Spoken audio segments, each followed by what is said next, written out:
Every griddle owner loves making Smashburgers. If you don't, I'm gonna show you why you should love them in this video.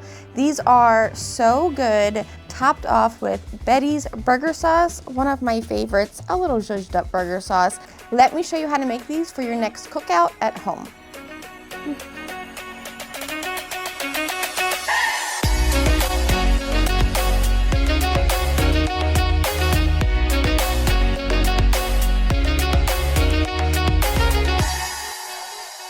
If you own a Blackstone, you've got to be making Smashburgers. They're too simple not to and too delicious not to. For me, every Smashburger has to have a good sauce. This is my version of a burger sauce. It starts off with Duke's mayo, some ketchup, mustard, a splash of Worcestershire sauce, some fresh grated garlic cloves, and then grate in some onion. The onion I like to grate. This way we get the flavor, but my kids will not complain about there being onions in the sauce. I also add some paprika and then the juice of some good classic dill pickles.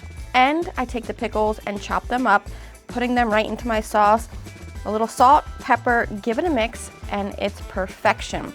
Now on to our burgers. If I'm not using a potato roll, I'm using a brioche bun. When it comes to our ground beef, we're using 80-20. You want there to be fat for flavor. Loosely pack and roll your meat in 2 balls.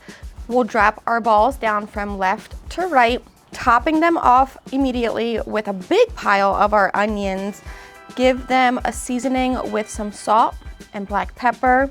Now it's time to get smashing. We'll grab our Blackstone burger smasher and some parchment paper and smash these down, holding firmly for 10 seconds. Whoa, whoa, whoa, you don't like CJ's patented technique? I most certainly do not. Okay. We'll see. I don't know. Some people in Griddle Nation might like doing CJ's method. Some people might believe in the parchment paper because obviously it is the better way. You guys at home, let us know. We'll let these cook for another 60 to 90 seconds. You'll see that since you've created this crust on the bottom of your burger, the juice is starting to cook upwards throughout the burger instead of falling all out of your burger, which makes for a super juicy, thin diner style burger.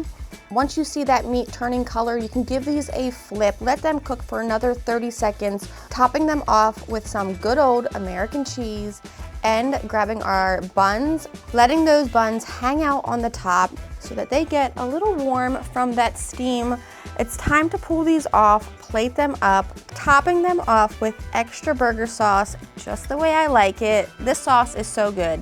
Whether you're using it for a smash burger or you can use it on crab cakes, which is one of my favorite things to add it to, and my family's.